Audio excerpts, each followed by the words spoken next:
मैं इस वीडियो में ये बताने की कोशिश करूँगा कि क्या हिस्टोरिकल एस्पेक्ट्स हैं मिड लाइफ क्राइसिस के। क्या ये मिड लाइफ क्राइसिस सच में एग्जिस्ट करता है या फिर किसने इस थ्योरी को बहुत ज़्यादा डेवलप किया मिड लाइफ क्राइसिस की।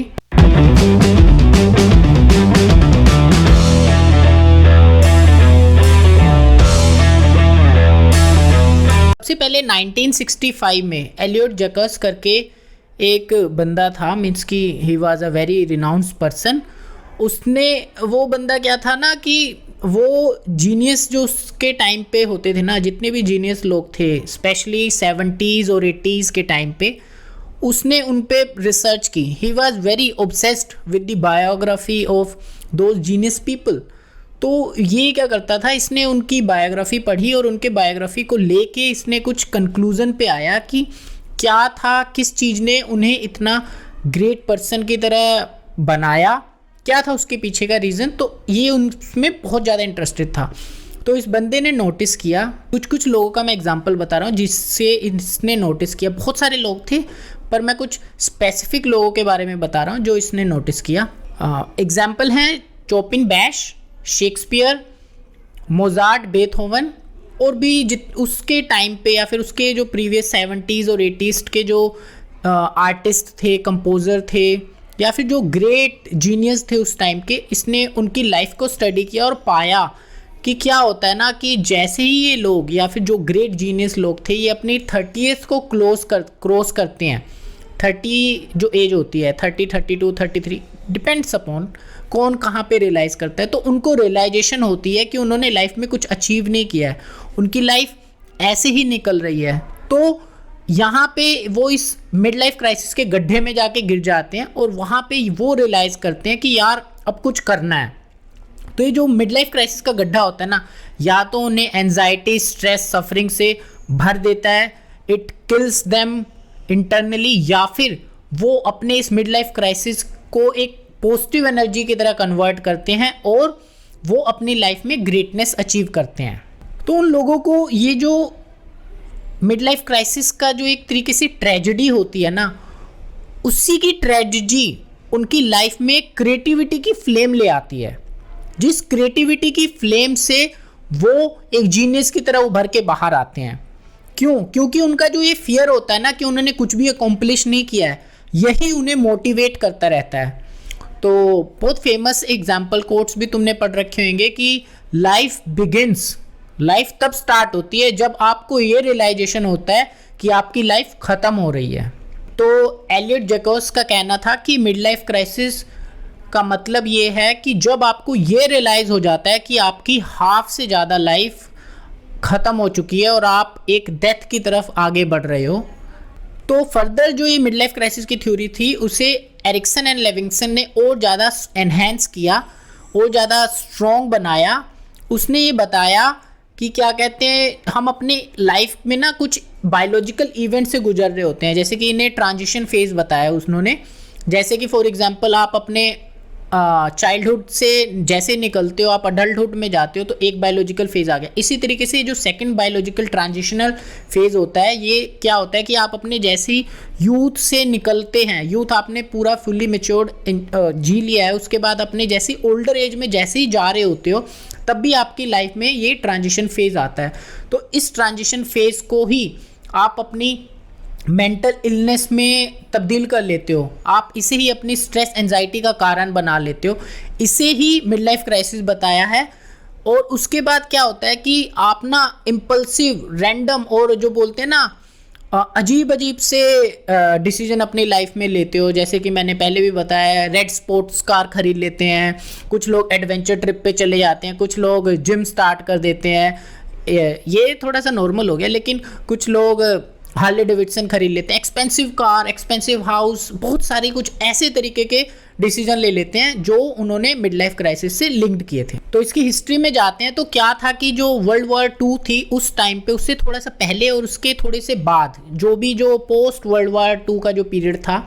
या फिर आप ऐसे समझ सकते हो 1940 से लेके 1970 तक, इस टाइम पे क्या था, जितने भी सोल्जर्स थे जो वॉर पे गए थे और जो उनकी वाइफ थी, उन दोनों के बीचों में ना बहुत सारे जो उनकी लाइफ से रिलेटेड है बहुत सारी इंस्टेबिलिटी आ गई थी। जो वाइफ थी they were suffering with maintaining their livelihood, because उन्हें अपने बच्चों को रेस करना था और उन्हें they need some kind of like you know some kind of support. और जो इसकी वजह से क्या हुआ, जो सोल्जर्स थे बहुत सारे, मोर देन 7,000 जो सोल्जर्स थे और उनकी जो वाइफ थी, उन सब के बीच में उनकी लाइफ में ऐसी इंस्टेबिलिटी आई और उन्होंने अपने अपने बहुत सारे लोगों ने अपने ही अफेयर स्टार्ट कर दिए। सोल्जर्स ने अपने अफेयर स्टार्ट कर दिए, जो उनकी वाइफ थी उन्होंने अपने अफेयर स्टार्ट कर दिए, जिसकी वजह से क्या हुआ कि उन दिनों पे बहुत ज़्यादा डाइवोर्स के केसेस आए, बहुत सारे डाइवोर्स आए। और उसके बाद क्या हुआ कि तो वहाँ की जो गवर्नमेंट थी, अमेरिका, वेस्टर्न कंट्रीज़, तो वहाँ की गवर्नमेंट ने क्या किया, इस चीज़ों को समझा कि there is something really going on. तो उन्होंने क्या किया, जो डाइवोर्स केसेस हैं या फिर डाइवोर्स जो लॉ हैं उनमें बहुत सारी फ्लेक्सिबिलिटी लाई। और उस फ्लेक्सिबिलिटी की वजह से उस टाइम पे जो भी वेस्टर्न कंट्रीज़ हैं वहाँ पे डाइवोर्स लेना बहुत ही ईजी हो गया, जिसका एक मेन रीज़न यही माना जाता है मिड लाइफ क्राइसिस। क्योंकि लोग अपनी लाइफ में ना एक तरीके की स्ट्रेस से गुजर रहे होते थे और उन्होंने ना कुछ ऐसा थ्रिल या फिर उन्हें कुछ अलग सा चाहिए कि दे आर रियली, उनकी लाइफ स्टैग्नेंट हो गई थी और वो एक तरीके से बोरिंग सी फील कर रहे थे। तो they wanted to start their life with a new start. तो इसलिए उन्होंने बहुत सारे अफेयर्स किए या फिर अपनी लाइफ में स्टेबिलिटी को छोड़ के कुछ थ्रिल लाने के लिए दे हैव स्टार्टेड अफेयर्स, जिसकी वजह से ये सारे केसेस हुए। थोड़ा और पीछे चलते हैं। 1917 में मिसिस थियोडोरे पार्सल जो थे वो एक विडो थी और उन्होंने इस टर्म को बहुत ज़्यादा यूज़ किया। वो टर्म थी लाइफ बिगिंस एट 40। तो ये टर्म कुछ उन्होंने, वो खुद विडो थी और इन्होंने ना उस टाइम पे जो वॉर के जो सिचुएशन थी और जो उनकी जो वाइफ थी, बहुत सारे जो सोल्जर्स की वाइफ थी वो अपने पति के बिना ही रह रही थी। तो उन्होंने क्या किया, उस विडो ने या फिर उस फीमेल ने उन फीमेल्स को, जो सोल्जर्स की वाइफ थी, उन्हें स्ट्रेंथन करने के लिए बहुत सारी एक्सरसाइज या फिर बहुत सारे नए नए वेज डेवलप किए टू स्ट्रेंथन देम और उन्हें मोटिवेट किया with this term life begins at 40। एक तरीके से देखा जाए एक प्रोग्राम चलाया। उस प्रोग्राम में उन्होंने जो न्यूली टीन जो थी, ठीक है, और जो कि ओल्डर वुमेन थी जो शादीशुदा थी जिनके हस्बैंड उसमें गए हुए थे वॉर में, तो उन्होंने ये सब प्रोग्राम चलाया ताकि वो अपने आप को बायोलॉजिकली या फिर फिजिकली फिट कर पाएँ और मेंटली अपने आप को स्ट्रॉन्ग कर पाएँ। तो उन्होंने इस तरीके की एक्टिविटीज़ की। तो एक ख़ास, एक तरीके से देखा जाए तो 1917 में उनसे एक इंटरव्यू लिया गया। ये एक इंटरव्यू था 4 दिन बाद जब अमेरिका वर्ल्ड वॉर 1 में एंटर हो गया था। तो उन्होंने भी एलियोट जैकोस से मिलती जुलती कुछ अपने विचार प्रकट किए थे। उन्होंने भी ये बताया था कि life begins until you starts dying. तो ये बहुत ही तगड़ी फिलोसफी है। तो यही टर्म एलियोट जैकोस ने जब 1965 में यूज़ की और इसी को पूरा एक तरीके से बोला जाए ना, इसी को मुद्दा बना के या इसी चीज़ को समझ के, may be they both are unaware of each other और may be Eliot Jacobs was aware of that lady, but क्या है कि ये जो पूरी फिलोसफी है ये वहीं से स्टार्ट हुई है। अब इसी बात को मिसिस पार्सन ने आगे एड्रेस करते हुए बताया कि आपके जो मसल सेल्स होते हैं वो डिटोरिएटेड होना स्टार्ट हो जाते हैं, दे लूज़ देयर स्ट्रेंथ और उनमें एज स्टार्ट हो जाती है। और इस एज में आप क्या करते हो, आप अपनी डाइट पे बहुत ज़्यादा मीन्स कि आपको फोकस करने की ज़रूरत होती है और आपको अपनी बॉडीली हेल्थ को मेंटेन करने की ज़रूरत होती है सो दैट कि यू शुड लिव लॉन्गर। वहीं पे उन्होंने बताया कि the best part of a women's life starts when she enters in 40s या फिर लाइफ बिगिंस एट 40s। अब ये तो उनके विचार थे, पर हमें इन्हीं पार्ट्स को समझने के लिए कि जब तक हम इनके सोसाइटिकल और कल्चरल एस्पेक्ट्स को नहीं समझ जाते तो हम ये पूरी तरीके से नहीं कह सकते कि वो किस चीज़ को एड्रेस कर रही थी। हमें अच्छे से पता है कि मिसिस पार्सन उस टाइम पे एडिपोज वुमेन की बात कर रही थी जो कि अपने इस बायोलॉजिकल चेंजेस से गुजर रही होती हैं। तो उन्हें वो स्ट्रेंथन करने के लिए उन्होंने अपनी बहुत सारी स्पीचेस दी थी और जहाँ पे उन्होंने बताया कि जो कि वुमेन है उस टाइम की, जो वॉर के टाइम पे उनके हस्बैंड उनसे दूर हैं, तो उन्हें कैसे अपने आप को स्ट्रेंथन करना चाहिए, कैसे उन्हें अपने आप को अपने बेटे बच्चों की जो परवरिश है उन्हें किस तरीके से अच्छे से परवरिश देनी चाहिए और किस तरीके से उनको अपने आप को बायोलॉजिकली एंड मेंटली फिट रखना चाहिए। तो वहीं से ये पूरी की पूरी जो होती है ना मिड लाइफ क्राइसिस की एक स्टोरी स्टार्ट हो गई। तो उसके बाद लाइफ बिगिन एज 40s जो है ना, ये बहुत ही वर्ड बहुत फेमस हो गया, तो इस पे बहुत सारी सेल्फ हेल्प बुक बन चुकी है, एक पूरी की पूरी बिग इंडस्ट्री है जो इसी कोट जो लाइफ बिगिन्स एट 40s को लेके स्टार्ट हुई है। बहुत सारे लोगों ने इस चीज़ को नेगेटिवली ना लेने की बजाय इस जो बोलते हैं ना अपने मिड लाइफ क्राइसिस से नेगेटिवली लेने ना की बजाय उन्होंने इसे पॉजिटिवली लिया और उन्होंने इसे एक तरीके से न्यू बिगनिंग के रूप में देखा। तो इस चीज़ को कपल्स ने बहुत ही अच्छे तरीके से पॉजिटिव वे में लेके उन्होंने ये बनाया कि जो रियल हैप्पीनेस है वो 40s के बाद स्टार्ट हो जाती है और इसको सबको एंजॉय करना चाहिए। अब यहाँ पे ना एक सेल्फ हेल्प की स्टोरी स्टार्ट हो जाती है, जहाँ पे आपने बहुत सारी मूवीज़ में देखा होगा कि जैसे ही कोई 35-40 क्रॉस करता है तो कमेंट कर देती है उनकी wife, oh I know you are going through midlife crisis etcetera. तो बहुत ही कूल लगता है ये सब लेके, इन सब चीज़ों को लेके। तो यहाँ पे क्या होता है कि लोग ना अब वहाँ पे जो कल्चर बन चुका है वहाँ पे लोग लेस वर्क करते हैं आफ्टर 40s और मोर लेजर जो अपना फ्री टाइम यूटिलाइज करने की कोशिश करते हैं, अपने आप को मोर जो बेसिकली ये पूरा कॉन्सेप्ट है ना लोगों ने ऐसे डिवाइड कर रखा है कि लोगों ने मटीरियलिस्टिक चीज़ों से ही अपना प्लेजर लेने की कोशिश करते हैं इस एज के बाद। तो कुल मिला के देखा जाए तो सेल्फ हेल्प बुक्स के थ्रू या फिर वो जो कल्चर था उसके थ्रू उन्होंने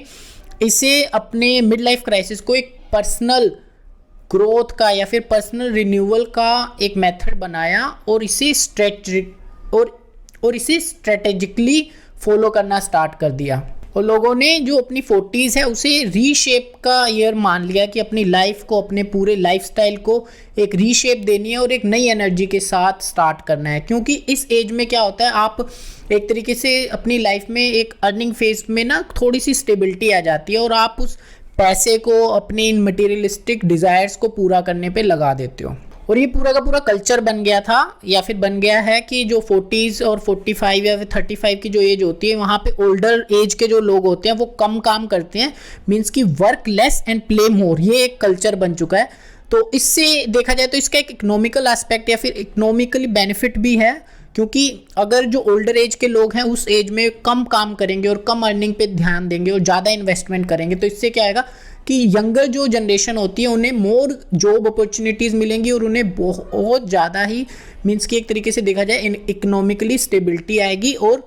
दे get new ways to learn and earn more. अब एक मैं बात आपको बताना चाहता हूँ कि इस एज में ना डाइवोर्स देखा जाए ना, डाइवोर्स काम नहीं करता। लोग डाइवोर्स तो लेते हैं लेकिन डाइवोर्स काम नहीं करता। मेरा मानना ये है कि उन्हें पहले डाइवोर्स जो लॉज जो होते हैं या फिर जो कानून के पास जाने से पहले उन्हें एक साइकियाट्रिस्ट के पास जाना चाहिए जो इस एज में आ जाते हैं मिड लाइफ क्राइसिस में, सो दैट कि they first realise what is happening with their body. सामने वाले का तो कोई कसूर है ही नहीं,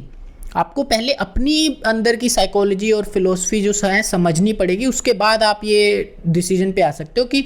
डू यू नीड डाइवोर्स और नॉट। तो देखा जाए ना ये जो मिड लाइफ क्राइसिस होती है यहाँ पे बहुत सारे लोग, बहुत सारे वेस्टर्न कंट्रीज की बात कर रहा हूँ, वो एक नार्सिस्टिक बिहेवियर्स अपनाने लगते हैं। They want their youth back, they want their good sex life, they want good teen girls to have affairs और they starts consuming alcohol, cigarettes and other drugs, or they want lots of love approval from other people in this age। तो जिसकी वजह से क्या होता है कि वो चाहते हैं कि यार let's get rid of this woman and let's start a new life. तो वहाँ वो लोग क्या करते हैं इस एज में जाके कसूर दूसरों पे निकाल देते हैं कि अपनी वाइफ पे, अपने बच्चों पे, कि यार मेरी फर्स्ट लाइफ जो है, जो मेरी फर्स्ट वाइफ है उसके साथ जो मेरी first part of my life है वो अच्छे से गुजरा नहीं है। तो वो क्या करते हैं वुमेन्स के साथ डाइवोर्स ले लेंगे और नई स्टार्ट, मतलब कि एक तरीके से देखा जाए नार्सिस्टिक जो मिड लाइफ क्राइसिस होता है वो नार्सिस्टिक सेल्फ प्लेजर का जो एक फेज स्टार्ट हो जाता है थ्रू मटेरियलिस्टिक डिजायर्स। इसे आप ऐसे भी कह सकते हो mid life crisis is a kind of narcissistic self pursuit of pleasure and desires. अब हम यहाँ पे बायोलॉजिकल एस्पेक्ट्स जानने की कोशिश करेंगे कि क्या होता है कि मिड लाइफ क्राइसिस में आपकी जो हेयर ग्रोथ है वो चली जाती है, आपका जो हेयर मास है वो कम हो जाता है, आप बाल्डनेस की तरफ बढ़ सकते हो, आपके हेयर जितने भी हैं वो ग्रे हो जाते हैं, और आपकी जो बॉडी का जो मास होता है ना, उसमें मास में मसल्स कंटेंट होता है वो कम हो जाता है, फैट कंटेंट बहुत ज़्यादा आ जाता है, आप एक विरिलिटी लूज कर जाते हो, आप लेस एनर्जेटिक फील करते हो, आप एक तरीके से देखा जाए एक डिस्पेयर की कंडीशन में चले जाते हो, जहाँ पे आपको कोई भी चीज़ थ्रिल नहीं कर रही होती है, कोई भी नई पॉजिटिव एनर्जी नहीं आ रही होती है, जहाँ पे जो इंडिविजुअल होता है वो बहुत ही ज़्यादा एंजाइटी और स्ट्रेस की कंडीशन में चला जाता है। और एक तरीके से देखा जाए इसका सिर्फ बायोलॉजिकल ही नहीं, यहाँ पे हम देखें तो वो कल्चरली भी बैकवर्ड होता जाता है, क्योंकि जैसे ही आदमी 35-40 आ जाते हैं तो क्या होता है कि जो भी चीज़ें उन्होंने पढ़ रखी होती हैं, जो भी इन्फॉर्मेशन उन्होंने पास्ट में गैदर कर रखी होती हैं, बुक्स होती है, सिलेबस होता है, वो भी टेक्नोलॉजी के हिसाब से चेंज हो चुका होता है, कि जो जोक्स या फिर जो चीज़ें, जो मूवीज़ उस टाइम पे लोग पसंद करते थे आज के टाइम पे नहीं कर रहे हैं, तो हम क्या बोलते हैं कल्चरली भी हम लोगों से पीछे चले जाते हैं, नए नए वीडियोस गेम आ जाती हैं, नई नई टेक्नोलॉजी आ जाती है, मोबाइल्स आ जाते हैं, बहुत सारी चीज़ें मीन्स कंप्यूटर्स में भी बहुत सारी डेवलपमेंट हो जाती है, जिसकी वजह से जो भी चीज़ें आपने पढ़ रखी होती है या फिर जो भी आपका इन्फॉर्मेशन का सोर्स होता है ना, वो चला जाता है और नया उसकी जगह आ जाता है, और आप अपने आप को इस तरीके से कल्चरली भी और हिस्टोरिकली भी आप अपने आप को ओल्ड फील करने लगते हो। अब इस चीज़ से एक बात तो क्लियर हो जाती है कि जो मिड लाइफ क्राइसिस है ये सिर्फ एक बायोलॉजिकल फेनामेना नहीं है, बायोलॉजिकल चेंज नहीं है, ये एक नेचुरल फेनामेना है, और ये एक इनएविटेबल स्टेज है जो आती ही आती है आपकी लाइफ में। और इससे ना आप ऐसे समझ सकते हो जो हिस्टोरिकल चेंजेस आ जाते हैं आपकी लाइफ में वो शेप होते हैं सोसाइटिकल चेंज से, कल्चरल चेंज से, जो आपकी लाइफ को इकोनॉमिकली भी हिट करते हैं, आप फाइनेंशियली भी एक तरीके से देखा जाए वैसे तो आप स्टेबल हो जाते हो क्योंकि you have earned enough, but आप एक होपलेस हो जाते हो अपने फ्यूचर को लेके कि अब क्या करना है यार, अब मैं कितना आगे जा सकता हूँ, क्योंकि आप में जितनी स्किल्स थी उसके आपको पैसे तो मिल रहे हैं, अब आप इतनी आप में एनर्जी भी नहीं होती कि आप नई स्किल्स एक्वायर कर सको और नई जॉब या फिर अच्छी अपॉर्चुनिटी ले सकते हो, मीन्स कि it is a kind of mess.